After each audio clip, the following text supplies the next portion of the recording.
ሰባቱ አጽርሐ መስቀል ክርስቶስ ተንሥአ እሙታን በዐቢይ ኃይል ወሥልጣን አሰሮ ለሰይጣን አግዓዞ ለአዳም ሰላም እምይእዜሰ ኮነ ፍስሐ ወሰላም። በስመ አብ ወወልድ ወመንፈስ ቅዱስ አሐዱ አምላክ አሜን። በዓለም ላይ የምትኖሩ ኦርቶዶክሳውያን የእግዚአብሔር ልጆች ሰላም እግዚአብሔር ይብዛላችሁ። ጌታችን መድኃኒታችን ኢየሱስ ክርስቶስ ከ6 ሰዓት እስከ 9 ሰዓት በመስቀል ላይ ተንጠልጥሎ በ5 ምስማር ተቸንክሮ ጎኑን በጦር ተወግቶ ምራቅ ተተፍቶበት በጥፊ ተመቶ ሁለቱንም ግንጩን በጥፊ ራሱን እንደ እባብ በበትር ተደብድቦ ወይም ደግሞ ተመቶ እንዲሁም ደግሞ ሆምጣጤ ሐሞት ጠጥቶ ጎኑን በጦር ተወግቶ ጌታችን መድኃኒታችን ኢየሱስ ክርስቶስ ሥጋው አልቆ አጥንቱ ተቆጥሮ ደሙ ፈሶ መስቀል ላይ ሆኖ የተናገራቸው ሰባቱ አጽርሐ መስቀል የሚባሉትን በገብረ መስቀል ሚዲያ እናያለን። እንግዲህ በዚህ በበዓለ ትንሣኤው ከኋላ የቀሩ ታሪኮችን በዚህ ሚዲያ ላይ እያየናቸው እንሄዳለን። ሰባቱ አጽርሐ መስቀል የሚባሉትን እንመለከታለን ማለት ነው። ለእኛ የተከፈለ ዋጋ። ለዚህ ነው ቅዱስ ጳውሎስ በዋጋ ተገዝታችኋል፣ የራሳችሁ አይደላችሁም። ኢሳይያስም ነሣ ደዌነ ወጾረ ሕማመነ፣ እነሆ ደዌያችን በሽታችን ተሸከመ፣ ተሰቃየ፣ ተቀሰፈ፣ ተገረፈ፣ ተጨነቀ፣ ስለ እኛ ሁሉ የእርሱ ሆኖ ሁሉን አጥቶ ተገረፈ ይለናል። ቅዱስ ጴጥሮስ ደግሞ ወደ መስቀል ሲወጣ የእኛን በደልና የእኛን መከራ ተሸክሞ ወጣ ይለናል። ቅዱስ ጳውሎስ ደግሞ ስለ እኛ የተደረገውን ነገር ትውልድ እንዳይረሳ ይላል። ገላትያ 3:1 ላይ ምን ይላል? እናንተ የገላትያ ሰዎች የማታስተውሉ ኢየሱስ ክርስቶስ እንደተሰቀለ ሆኖ ይታያል፣ ተስሎ ይታያልና እንዳታስተውሉ አዚም ያደረገባችሁ ማን ነው ይላል። ያዕቆብ ዘስዶቅ ደግሞ በክይዎ ለሐዎ ወለታፈቅርዎ፣ የምትወዱት ፈጽማችሁ አልቅሱለት። በመስቀል ላይ ተንጠልጥሎ ዓለም ሁሉ የእርሱ ሆኖ ሳለ ፍጡር በፈጣሪው ላይ ሲጨክን፣ ፈጣሪ በፍጡሩ ሲንገላታ ይህንን አይታችሁ እነሆ ለእናንተ የተደረገውን ዋጋ እንዳትረሱ ይለናል። ስለዚህ ከተደረገና ከተፈጸሙት ተአምራት ከ6 ሰዓት እስከ 9 ሰዓት በመስቀል ላይ ተንጠልጥሎ በ5 ሚስማር ተቸንክሮ በአንድ ጦር ተወግቶ ራሱን በበትር ተደብድቦ ፊቱን በጥፊ ተመቶ ምራቅ ተተፍቶበት እንዲሁም ደግሞ አክሊል ይገባል ተብሎ የሾህ ወይም ደግሞ የብረት ጉንጉን በጭንቅላቱ ላይ ተቀምጦ መቀመጥ ብቻ አይደለም፣ ከላይ በመዶሻ ሲመታ በአንገቱ እንዳለ የቤተክርስቲያናችን አስተምሮ ይናገራል። ከዚያ ቀጥሎ ያለውን ደግሞ ስንመለከት እነሆ ሰውነቱ 6666 ግርፋት ተገርፎ ሥጋው አልቆ አጥንቱ ተቆጥሮ መስቀል ላይ ተንጠልጥሎ ሐሞት ጠጥቶ የተናገራቸው 7 ቃላቶች እስመ ውልቆ ሳብዕ ፍጹም በዕብራውያን 7 ቁጥር በዕብራውያን ፍጹም ነው ይላል። ስለዚህ ጌታ የተናገራቸው ፍጹም ቃላት ማለት ነው። የመጀመሪያው አምላኬ አምላኬ ነጽረኒ ወለምን ታድገኒ፣ አምላኬ አምላኬ ለምን ተውከኝ፣ ለምን አትመለከተኝም ብሎ የጸለየው ጸሎት ነው። ይህን ሲጸልይ እነሆ ጌታችን መድኃኒታችን ኢየሱስ ክርስቶስ ለእኛ ማስተማሩ መከራ በመጣ ጊዜ፣ ችግር በመጣ ጊዜ፣ ጭንቀት በመጣ ጊዜ ወደ ማን መጸለይ እንዳለብን ሲያስተምረን በመከራ ጊዜ፣ በችግር ጊዜ፣ በጭንቀት ጊዜ፣ በመጨረሻው ጊዜ ይህን ጸሎት ጸልዮ አሳይቶናል። በማቴዎስ ወንጌል ምዕራፍ 6 ላይም ስትጸልዩ እንዲህ በሉ አለ። አባታችን ሆይ በሰማይ የምትኖር ስምህ ይቀደስ፣ መንግሥትህ ትምጣ፣ ፈቃድህ በሰማይ እንደሆነች እንዲሁም በምድር ትሁን ብላችሁ በሰማይ በመላእክት የምትመሰገን አምላክ በእኛ በደቂቀ አዳም እንድናመሰግን ፍቀድልን ብላችሁ ጸልዩ ብሎ ራሱ የጸሎትን ስርዓት ያስተማረ አምላክ፣ ይልቁንም ደግሞ በጌቴሴማኒ በደብረ ዘይት ዘእምደብረ ኤልዮን ይላል፣ በገነት መግቢያ ባለችው ጠባብ በር ሆኖ የጸለየው ጸሎት፣ ለሐዋርያት ያሳያቸው ጸሎት፣ የጸሎት ስርዓት። ስለዚህ መስቀል ላይ ሆኖ ጸሎቱን አከናውኖ አድርጎ ነፍሱንና ሥጋውን ለይቶ ሲኦልን በርብሮ ነፍሳትን ከሲኦል ወደ ገነት ያዛወረበት የመጣበት ዓላማ በመስቀል ላይ ተሰቅሎ ሥጋውን ቆርሶ ደሙን አፍሶ በሲኦል ውስጥ ያሉ ነፍሳትን ሲኦልን በርብሮ ወደ ገነት መመለስ ነውና ይህንን ያጠናቀቀንበት የጸሎት ስርዓት ነው ማለት ነው። ሁለተኛው አባ ስረይሎሙ ኃጢአቶሙ እስመ በዘኢያእምሩ ይገብሩ የሉቃስ ወንጌል 23:33 ላይ በመስቀል ላይ ተንጠልጥሎ ይህ ሁሉ መከራ ደርሶበት ስጋው አልቆ አጥንቱ ተቆጥሮ ደሙ ፈሶ ጎኑ ተወግቶ ግንባሩ፣ እጆቹ፣ ደረቱ፣ እግሮቹ ተወግተው ሆምጣጤ ጠጥቶ ምን ይል ነበረ? አባ ሰረይ ሎሙ ኃጢአቶሙ እስመ በዘኢያእምሩ ይገብሩ። በማወቅም ባለማወቅም በመጎተትም በማሰርም በመደብደብም በመጥፋትም በመውጋትም በመቸንከርም የተባበሩትን በሙሉ ይቅር በላቸው ብሎ ንግሩ ለእግዚአብሔር ምሕረቶ ወመንክሮ ይለዋል ለማያውል በአምላክ ዳዊት አስቀድሞ ከ1000 ዘመን በፊት የእግዚአብሔርን ምሕረቱን ቸርነቱን ተናገሩ እንዳለ ፍጡር በፈጣሪው ሲጨክን ፈጣሪ ደግሞ ፍጡሩን ይቅር ሲል ፈጣሪ እነሆ በደቀ መዝሙሩ ሲሸጥ ደቀ መዝሙሩ ደግሞ ጨክኖ በ30 ብር ሲሸጠው ሊቃነ ካህናትና ካህናት ገባይተ አይሁድ ደግሞ ይሙት በቃ ብለው ሲፈርዱበት የምናየው ነው። እና ምን ይላል? እነሆ በመስቀል ላይ ተንጠልጥሎ ስጋውን ቆርሶ ደሙን አፈሶ ስጋው አልቆ በመላእክት መላእክት አዩት ይላል። አካሉ ደም ለበሰ፣ እርቃኑን ተሰቅሎ መላእክት አይተው ደነገጡ። እንደ ሻሽ ተነጸፉ ይላል። ምን ስጋው አልቆ ደሙ ፈሶ ጎኑ ተወግቶ ግንባሩ ተቸንክሮ ደረቱ ተቸንክሮ እግሮቹ ተቸንክሮ እጆቹ ተቸንክረው ሲያዩ እርቃኑን ሲያዩት እንደ ሻሽ ተነጸፉ። ቅዱስ ሚካኤል ዝም አለ። ቅዱስ ገብርኤል ግን ይላል አመ ይሰቅልዎ አይሁድ ለእግዚእነ ሚካኤል አርመመ ወገብርኤል ተደመ ይላል። ጌታችን አይሁድም በሰቀሉት ጊዜ ሚካኤል ዝም አለ ይልና ገብርኤል ግን ይላል። ገብርኤል ግን እነሆ እንዲህ አደረገ። ቅዱስ ገብርኤል ግን ተቆጥቶ ሊያጠፋቸው ሰይፉን መዘዘ ይላል በማቴዎስ ወንጌል ምዕራፍ 26 ላይ ይልቁንም በዮሐንስ ወንጌል ምዕራፍ 18 ላይ 400 ገባይተ አይሁድ ዱላ ገጀራ ይዘው ይሁዳ እየመራቸው መጥተው በሚጸልይበት በደብረ ዘይት አጠገቡ ሲቆሙ እነማን ናችሁ አላቸው። የናዝሬቱ ኢየሱስን እንፈልጋለን አሉ። እኔ ነኝ ሲላቸው ሁሉም ወደኋላ ወደቁ ይላል። ወቀተለ ጸሮ በድሬው እንዳለ ወደኋላ ወደቁ ይላል። በኋላ ግን ፈቀደላቸውና ሊይዙ ሲሉ ጴጥሮስ ሰይፉን ከሰገባ አወጣና ማርቆስ የተባለው 100 አለቃ ጆሮውን ቆርጦ ሲጥለው ሰይፍህን ወደ አፎቱ መልስ። ሰይፍን የሚያነሱ በሰይፍ ይመታሉ። ጦርነት ቢያስፈልግ ኑሮ መላእክት ቁጥራቸው የማይታወቅ አገልጋዮች አሉኝ፣ ነገር ግን ለዚህ አልመጣሁም አለና ሲመልሰው እናያለን። ወደ ቅዱስ ገብርኤልም ስንመጣ ቅዱስ ገብርኤል ተቆጥቶ ሊያጠፋቸው ሰይፉን መዘዘ ይላል። ባያውቁ ነው ሰይፍህን መልስ አለው። ማን? ጌታችን። ማንን? ቅዱስ ገብርኤል ቸርነቱን እያደነቀ እነሆ ሰይፉን ቢለቀው የቤተ መቅደሱን መጋረጃ ከሁለት ከፍሎ ምድርን ሰንጥቆ ገባ። እስከ ዕለተ ምጽአት ድረስ ይኖራል እየተጓዘ ማለት ነው። ሶበ ከለአቶ ምህረቱ ለአብ እንዲሁም ደግሞ ወሂሩቱ ለወልድ ወትዕግስቱ ለመንፈስ ቅዱስ ይለናል ሃይማኖተ አበው። ሶበ ከለአቶ ምህረቱ ለአብ ወሂሩቱ ለወልድ ወትዕግስቱ ለመንፈስ ቅዱስ ዘበጦ ለመንጦላዕተ ምኵራብ ወረሰዮ ክፍለ ከሊኤ ክፍለ ይላል ሃይማኖተ አበው ዘአትናቴዎስ ክፍል 9 ላይ የምናገኘው ነው ማለት ነው። ስለዚህ የእግዚአብሔር ምሕረቱ የወልድ ቸርነቱ የመንፈስ ቅዱስ ትዕግስቱ በከለከለው ጊዜ ሰይፉን ወረወረው። ሰይፉ ግን የቤተ መቅደሱን መጋረጃ ከሁለት ከፈለውና ወደ መሬት ገባ። በመሬት ውስጥ እስከ ዕለተ ምጽአት ሲጓዝ ይኖራል። ይህ እንግዲህ ሃይማኖተ አበው ላይ ያለ ነው። እዚያ ላይ ገብታችሁ ማንበብ ትችላላችሁ። ሁለተኛው ነው።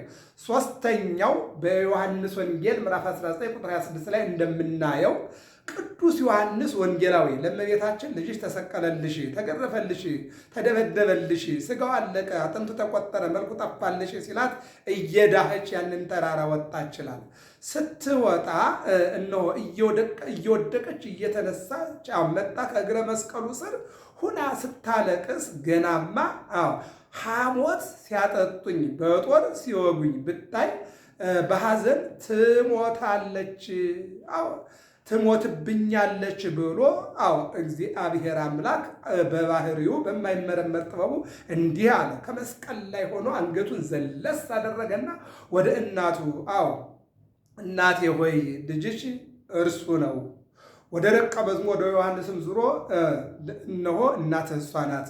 አዎ ነዋ ወልድኪ ልጅሽ እርሱ ነው። ነያ እምከ እናትህ እሷ ናት።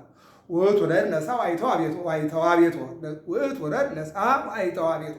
ያም ደቀ መዝሙር ድንግል ማርያምን እናት አድርጎ ወደ ቤቱ ይዞ ገባ ይላል። እነሆ አላት። ዮሐንስንም እናትህ እነኋት አዎ አለው። ለእመቤታችን ልጅሽ እነሆ አላት። እንዲሁንም ደግሞ ዮሐንስም ምን አለው?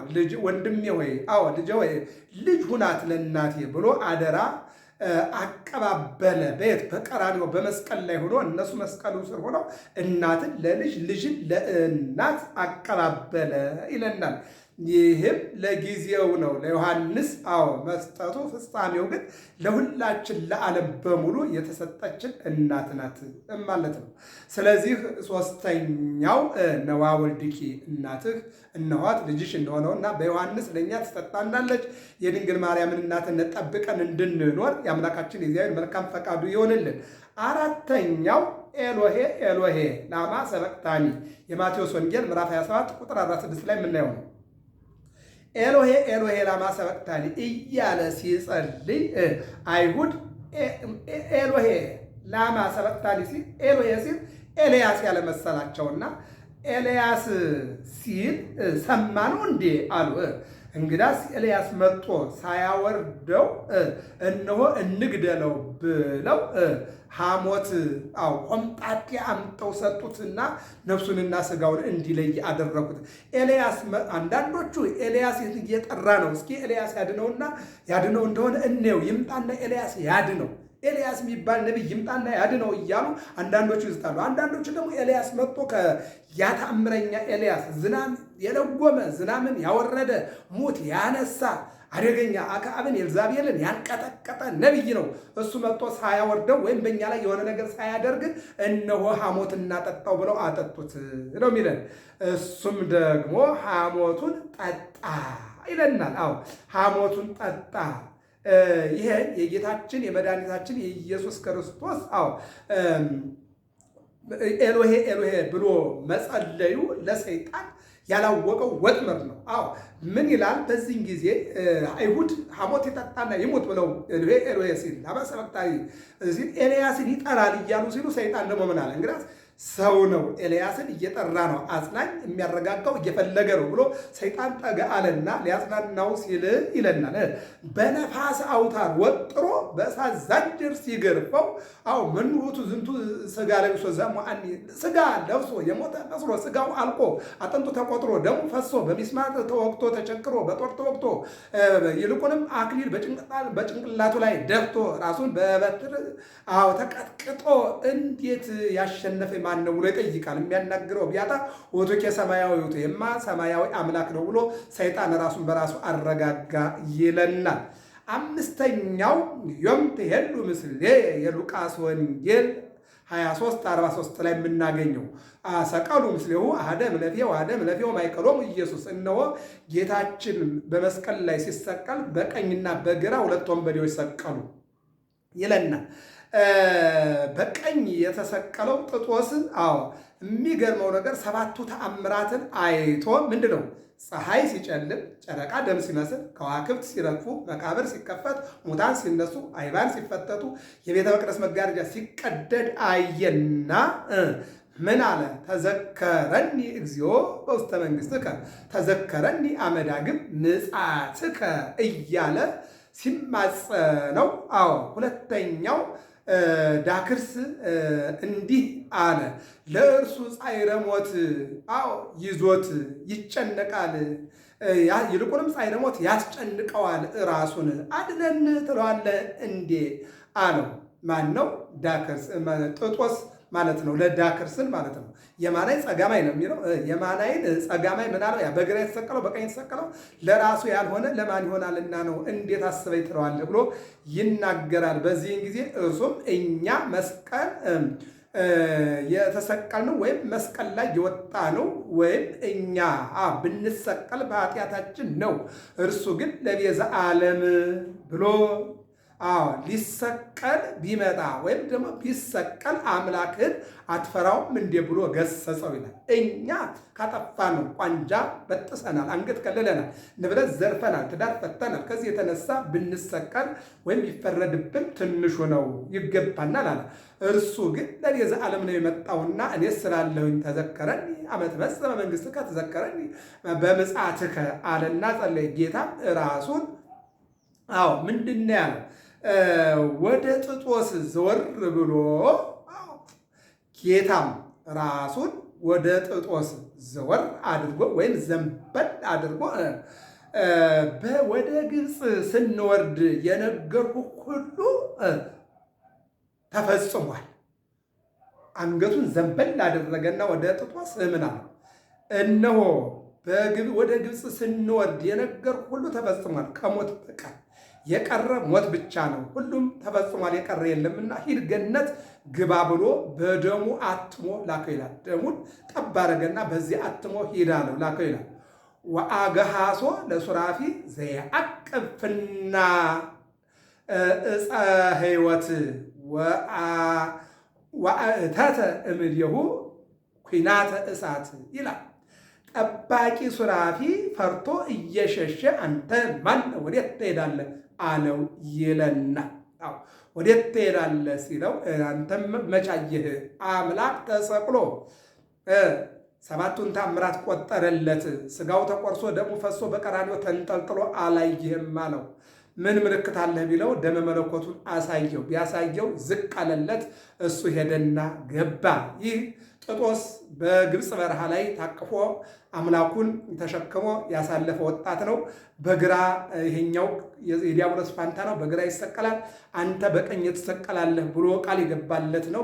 አንተኑ ተቀድሞ ለአዳም በያ ውስጥ ገነት አዳምን ወደ ገነት በመግባት ትቀድመዋለህ ተብሎ ቃል የተገባለት ይሄ ጥጦስ አንድን የማናይ እነሆ ደመ መለኮቱን ይዞ ወደ ገነት ሲሄድ መልአኩ ሱራፊ ቁም ሲለው ደመ መለኮቱን ሲያሳየው ለቀቀለት። አዳምን ቀድሞ ገነት ገባ።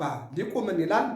ፈያታዊ ዘይማን መኑ መሐረከ ወመኑ ነገረከ ታይምር ዘንድ አንተ የበረሃ ወንበዴ ይህን ታውቅ ዘንድ ማን ነገር አምላክ መሆኑን የተሰቀለው የዓለም መድኃኒት መሆኑን የመጣበት ዓላማ ሲኦልን በርብሮ ነፍሳትን ወደ ገነት ሊመልስ ይቅር ሊል የመጣ አምላክ መሆኑን ማን ነገረ ብሎ ይነግረዋል። ነቢያተ ሕያፈትኩ ነቢያትን አልመረመርኩም፣ ሐዋርያተ የተሎኩ ሐዋርያትን አልተከተልኩም፣ ይልቁንም ባደሩበት አላደርኩም፣ በዋሉበት አልዋልኩም።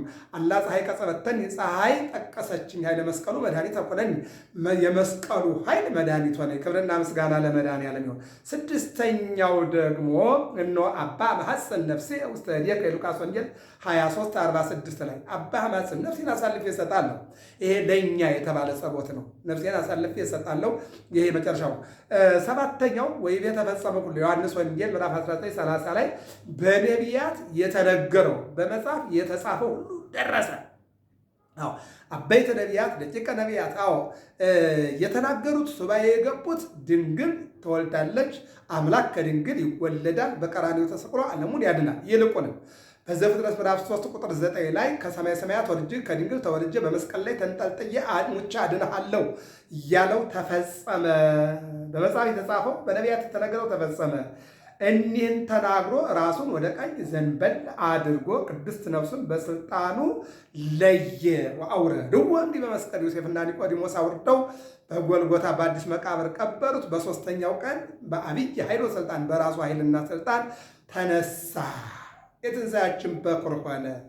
ሰባቱ አጽርሐ መስቀል በመስቀል ላይ ጌታ የተናገራቸው የመስቀል ንግግሮች በመስቀል ላይ የተጮሁ መስቀል ላይ አምላካችን ያዜማቸው ዜማዎች ብቻ ሳይሆን የተናገራቸው ለእኛ አስተማሪ የሆኑ ነጥቦች እነዚህ ናቸው። ገብረ መስቀል ሚዲያ ነው።